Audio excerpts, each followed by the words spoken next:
പാലക്കാട് നഗരത്തിലെ പാഴായി കിടക്കുന്ന ഏതെങ്കിലും കിണറിനരികിൽ നിങ്ങൾ ഇവരെ തീർച്ചയായും കണ്ടിട്ടുണ്ടാവും.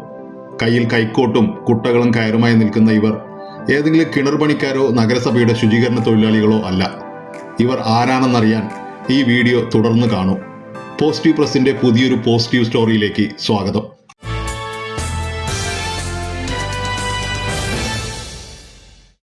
അതിരാവിലെ തങ്ങളുടെ ദൈനംദിന ജോലി പൂർത്തിയാക്കി വേഷം മാറ്റി ഇവർ ഇറങ്ങുന്നത് ഒട്ടും കരുണയില്ലാതെ ആളുകൾ കുപ്പത്തൊട്ടികളാക്കി മാറ്റിയ ഒരു കിണറോ കുളമോ തേടിയാണ്. അങ്ങനെയൊന്ന് കണ്ടെത്തിയാൽ ഒട്ടും അമാന്തിക്കാതെ അതിലേക്ക് ഇറങ്ങും. കുപ്പയും കുപ്പിച്ചില്ലുകളും ചളിയും ചപ്പുചവറുകളും നീക്കി അതിലെ ഉറവകൾക്ക് ഇവർ വീണ്ടും വഴിയൊരുക്കും.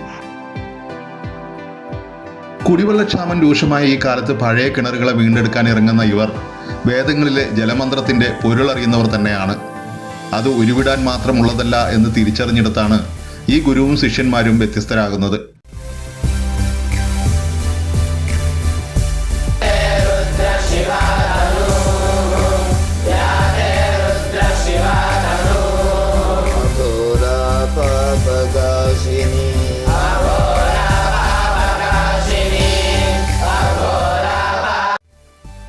പാലക്കാട് രാമനാഥപുരം ഗ്രാമത്തിലെ വേദാധ്യാപകൻ ഗിരിധറും അദ്ദേഹത്തിന്റെ ശിഷ്യരുമാണ് ഈ നീർനിലൈ സംഘം.